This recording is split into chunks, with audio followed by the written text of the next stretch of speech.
Welcome back to You're Better Than That, a podcast hosted by me, Hannah Miller, and joined by my friends. In today's episode of You're Better Than That, we thought we would talk about our recent launch of the podcast and use that as a conversation to really dig into what it feels like to do things that feel a bit vulnerable, a bit scary, and definitely have high stakes in terms of how other people might receive them and how we feel about ourselves. What does it feel like to launch something or to do something a bit outside our comfort zone? We've reflected loads on the process, and we thought we would include you in that because maybe you're thinking about doing something tricky or difficult or new or frightening. And we thought we would share with you that we felt all those things and reflect on what we've learned in the process. So as we get going, Zoe, let's start with the whole kind of why we did the podcast is a bit of a background and how that's before we even launched it, some of the stuff that was going on beforehand. I think beforehand, when we were in the run up to thinking about it, it has been a long time in the coming, hasn't it? We've been talking about it for ages. I've had it on the dreams list for years, actually.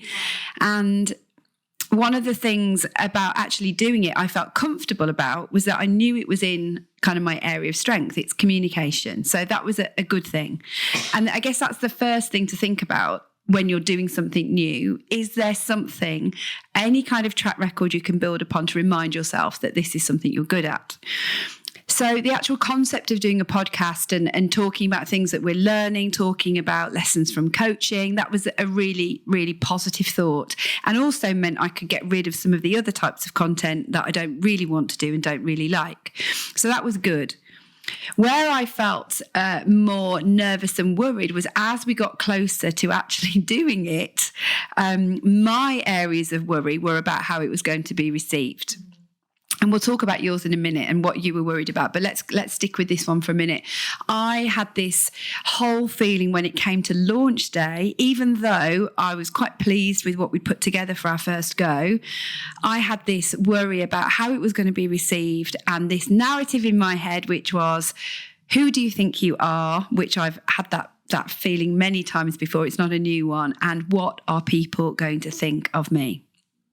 And so this what are people thinking was a big, big deal for me, that the thoughts and views of other people. But we've even chatted about this, about how there's this narrative in our heads that says they are going to think this, or they are going to laugh, they're going to think, who does she think she is? And who is they? Like, who is that group of people? Who are these people? Yeah. Because it sounds like I'm surrounded with not very nice people and cruel friends and family who are laughing at me. That's not who it is. So this is the ridiculous nature of the what are they thinking, is that if I really think about that, my family, coaches, mentors, leaders around me, friends have all been wholly supportive actually around this. So it's not any of them.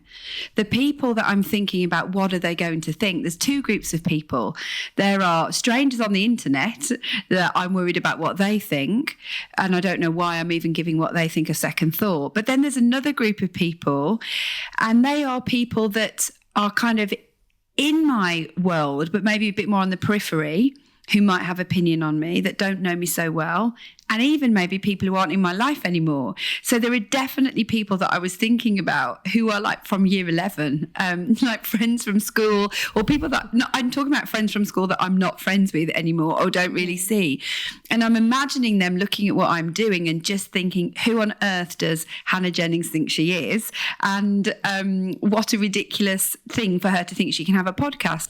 And it's so interesting because they are not thinking that. No, they're not thinking about me. I mean, let's be honest. I highly doubt that anybody in that group of people that I'm thinking of, I doubt I'm in their thoughts ever, or if ever, really rarely. And yet there's this weird thing that happens when we step out and do something new or brave, that maybe we're thinking about people who've known us in previous seasons of our life. Mm-hmm. And we're imagining what they're thinking from that point of time in history. And it's almost cringeworthy for them to be looking at us in this different season. Mm. I mean, I'm a very different person. I'm 20 odd years older for a start. Yeah.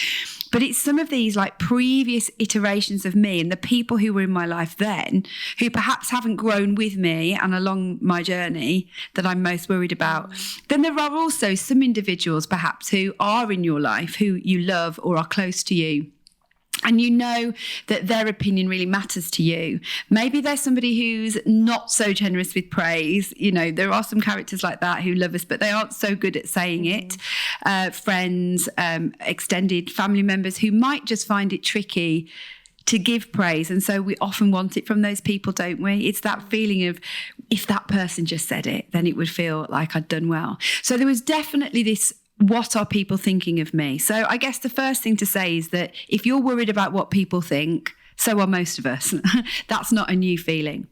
I think the other thing for me was also, I just felt so vulnerable. I felt like, which is I think maybe how it feels for anything that you let into the wild that you've worked on, anything that's important to you, whether that's anything you've created or any, and I use the word created very widely and loosely. It feels vulnerable and exposing. And I said to you, and I said to somebody the other night, I said, I felt like I'd pulled my pants down in public. You know, this idea of just being totally exposed, totally vulnerable. I've shared a little bit of my heart with you and you might not want it back or you might not like it. It must be how people feel whenever they write a song or they play something for the first time. And I can imagine you can relate to that, because when you're not working with me, you do also dabble in some beautiful singing and songwriting. So it's that feeling of, if I show you this, you might laugh at me or it might not match up. And I definitely had that feeling. That's so real. I think for me, we've chatted about this a bit, but I have competition in my top 3 strengths. And how I see that play out is competition against self. And so there's almost this expectation that things have to be at this unrealistic level of perfect for me to feel like I've won and I've succeeded. And actually, you've given me a lot of grace as we've launched this and as we're still learning to say, let's learn as we go. Like, I've never done this before. You've never done this before. Let's just do it, put it out there, and then we learn and we improve and get better. I think I have had this way of thinking that says, get perfect before you put out, and then you end up stifling yourself because perfect actually just doesn't exist. And so that's a massive thing I've learned of. And I think there's balance to it as well. Like, you don't want to put something out there that's like a car crash. Do you know what I mean? No. Some of the some of our attempts today, we've had major tech issues. We don't want to put those out in the public space. But the balance of like, actually, have you worked hard? Is it okay? Can we put it out there? Like, even the example of the sound quality, like after recording all the previous episodes we put out, we realised the sounds are not great, but the content we really wanted to keep. And so is that something that we can just push through for 3 episodes and then improve on? Yeah.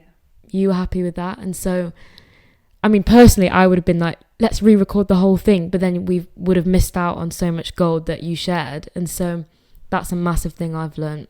That was a big battle, wasn't it? I think there's loads in what you've just said. I think if we go back a step, we often compete with... We were looking at somebody, let's use literally the podcast example. You could look at somebody else's podcast that's on their 100th episode, and we're comparing that with our first. And of course, everyone wants to smash it first time. But the reality is, for most of us, that's just not the case. It's not going to be that. And I was actually really proud of what we did. So for me, with my unprofessional eye, I was really proud of what we did, and I felt that it represented a lot of our values, which mattered to me more than anything, which is we want to be real, we want to be authentic, we are here for the everyday person who isn't doing everything perfectly. And so if we want to model pushing hard against perfectionism and everything having to be just perfect, then we've got to do that too. Yeah. And I think where you really helped me, reminding me of, Hannah, this is going to be good, you've got good things to say, I was able to say to you, what is the worst that can happen? It felt like a real decision actually around our values to say we're going to put these out there anyway, which was not ideal. We would have loved the sound to have been perfect from the get-go. And people, lovingly said to us, we can't always hear the sound perfectly, which we're like, we know we want the sound to be better. But actually it felt important to say you learn as you go. And we're on our second batch now. The sound is going to be better on these. We know that. And when we're doing our 100th episode, we're going to be a whole load further down the line than we are now. But I think the lesson for everybody in this is that we compare people's experienced version with our first one and think it should look the same. And that's where we start to come falling short. And I know for you that was a big internal kind of wrestle around that I hope you feel that that's helped you to grow and to let it go. Totally. I think as well, something you said before we launched was, what are our metrics? Like, what does success look like? And success to us didn't look like necessarily the most incredible, like, produced thing yet. Actually, success looked like putting something out there because it's been something that's been on your heart for a long time, going for it, just getting started. And so that metric, we can look back and say, you know what, we did it. We're so proud of ourselves. And I think it's then adjusting those metrics as we go. It would have been dangerous for us to say, we want to be the top, number one podcast. That's success to us. Like, yes, that is something that we can aim for, but was it the right metric for the space we were in? No, it wasn't, and probably still isn't now, but we can adjust and grow and move along, and that's what winning can look like. It can look different. That's right. And also, to add to that, I think as a wider principle around measures of success, which I talk about ever such a lot and with myself, which comes from a really good conversation with a friend of mine, Fraser, a few years ago, where I was in a growth situation where I was about to speak at a conference with some really well-known names. And he said to me, you've got to adjust your measures of success. And the measure of success for me on that day was, can I be authentically me? Can I be really well prepared and do my best? And can I show up and share the kind of content and wisdom or reflections that I've got and do the best I can? And that was in my control. Yeah. If I started to say I want people to think I'm as good as the other people who I was sharing the stage with, that is not in my control to make happen.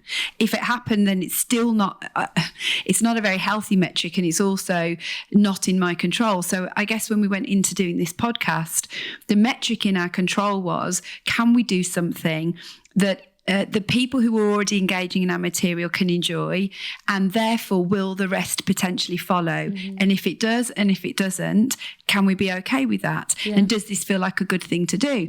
And I was looking forward to today, our second recording day. And so therefore, although we've had quite a tricky day, if we're honest, it's not been easy today in all kinds of ways, just tech and things, being tricky.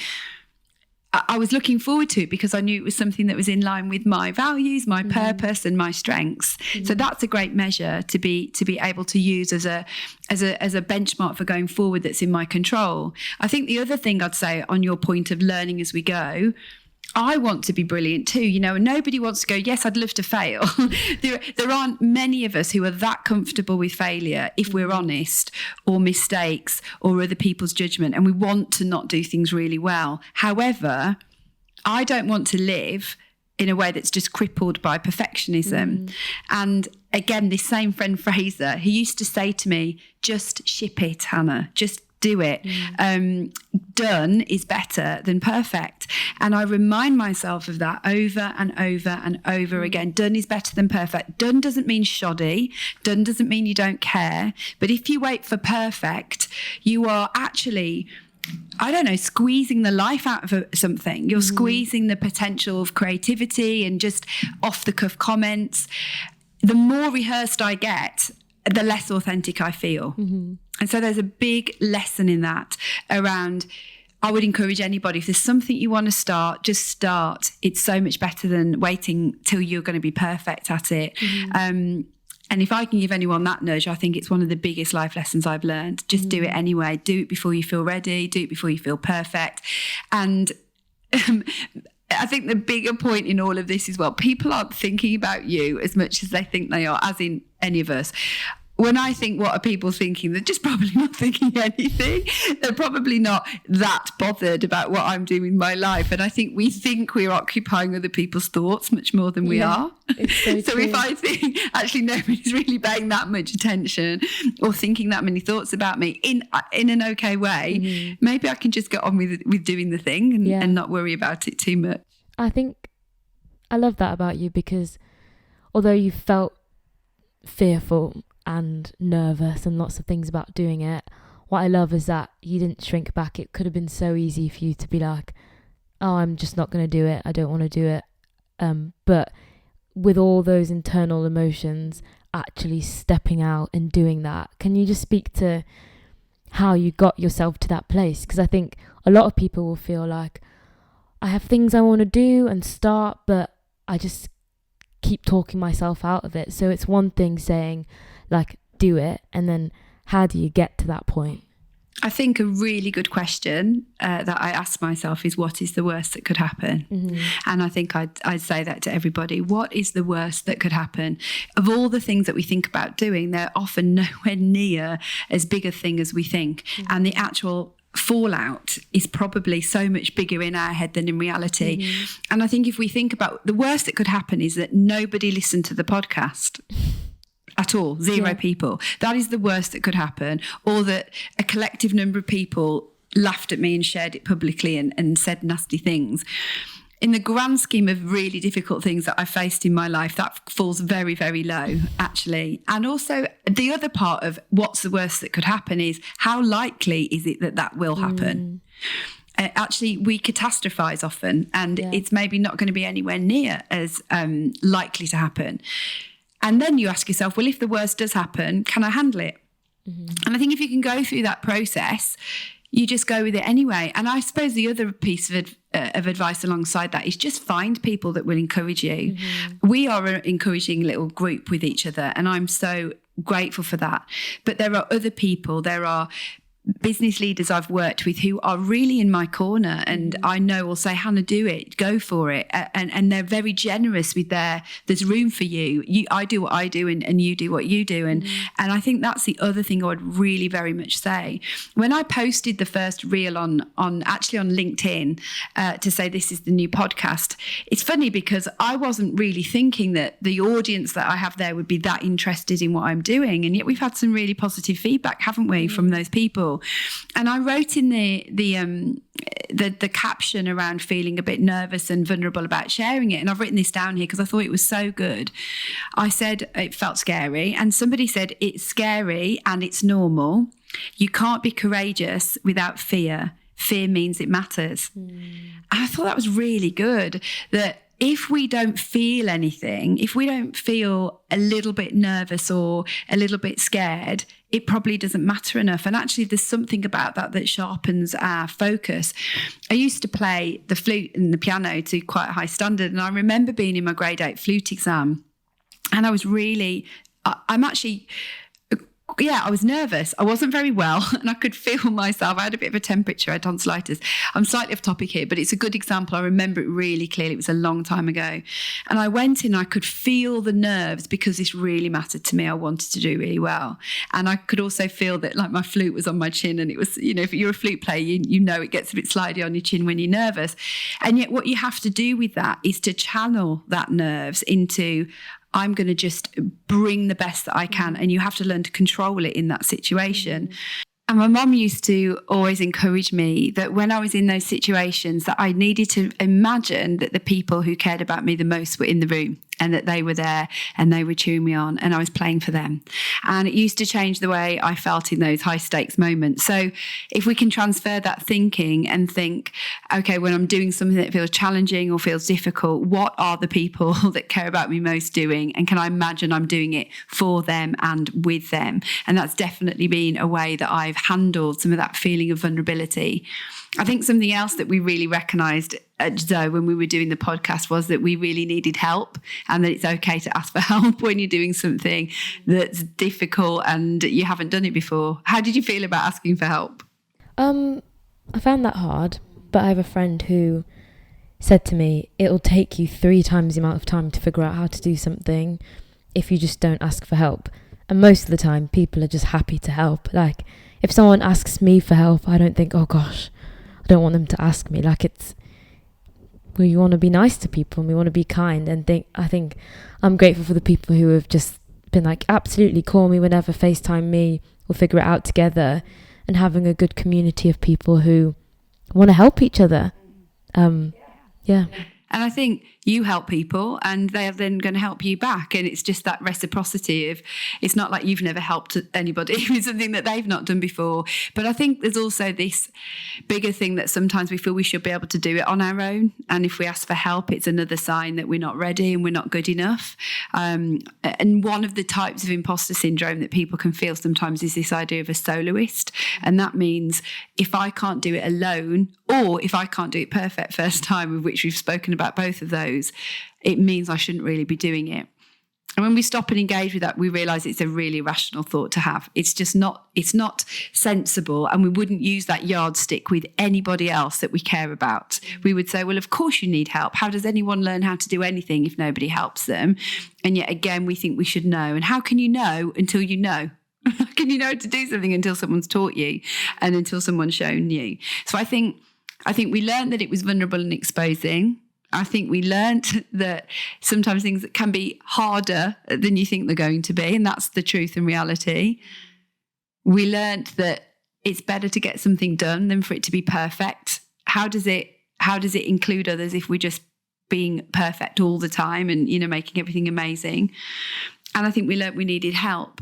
I think the other thing is, I think we've kind of said this already, but you have to go before you're completely ready. I think even if you are trying to be perfect doesn't exist. And so you have to go before you feel ready. Second guessing and triple guessing and quadruple guessing often mean that the ship has sailed and it's too late. So any decision in life that's worth anything involves going before you're ready, right? And matters of the heart. Whoever said they were definitely ready to be a parent or definitely ready to get married or definitely ready for the promotion in their life, any of those kind of moments of life, you're not definitely ready.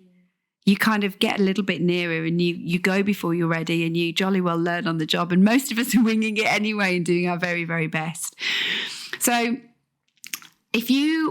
I'll ask you and then you can kind of ask me, if somebody was going to come to you with a big new project of some kind that they felt a little bit nervous about, what have you learnt in this that you would want to say, this is what I learnt, and try and incorporate this with your launching whatever it is they're launching? I think it's the thing about asking for help that you mentioned, of it's okay to ask people who have gone ahead and have done it for longer than you and get advice and learn and ask questions.